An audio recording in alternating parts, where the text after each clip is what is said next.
So sa naging pagkatalo kanina ng Warriors kontra sa defending champion Denver Nuggets sa score na 130-127, nakita nga natin ang napaka-impresibong performance ng Splash Brothers.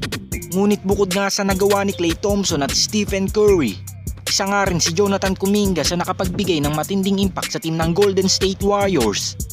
Dahil siya nga ang nagsilbing third option ng kanilang team upang maging dikit ang game laban sa defending champion. So sa naging game nga na ito, si Kuminga ay nakapagtala ng 16 points, 4 rebounds at 4 assists.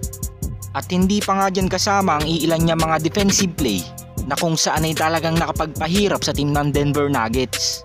Ngunit kahit anong ganda ng kanyang inilalaro kanina ay nanatiling nakaupo pa rin ito sa fourth quarter. At ito nga ang kinagulat ng mga fans kay Steve Kerr, dahil mas naging priority pa nga nito si Andrew Wiggins sa kanyang rotation. Kaya naman dahil sa kawalan ng tiwala ni Steve Kerr sa kanyang mga young players, mukhang dinaramdam nga ito ni Jonathan Kuminga, dahil ayon sa kanyang naging interview, hindi na nga raw ito bago sa kanya dahil sanay na nga daw siyang hindi pinapasok sa closing game. At nasa 3 taon na nga rin daw siya sa team ng Golden State Warriors. Kaya naman hindi na nga daw siya nasusupresa na kahit anumang adjustment ang ginagawa sa kanila sa bawat game. So sa naging pahayag ni Jonathan Kuminga patungkol sa naging game nila laban sa Denver Nuggets, mukhang may pahiwatig na nga ito sa team ng Warriors, dahil hindi na nga nito kinakailangan pang maghabol ng championship dahil nakuha na nga niya ito nang makalaban nila ang Boston Celtics.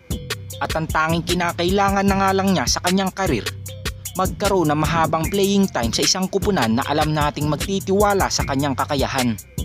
Ganun pa man ngayong may mga nasasabi na si Jonathan Kuminga sa coaching staff ng Golden State Warriors, pwede nga nilang maging option ang batang ito kasama si Andrew Wiggins sa trade.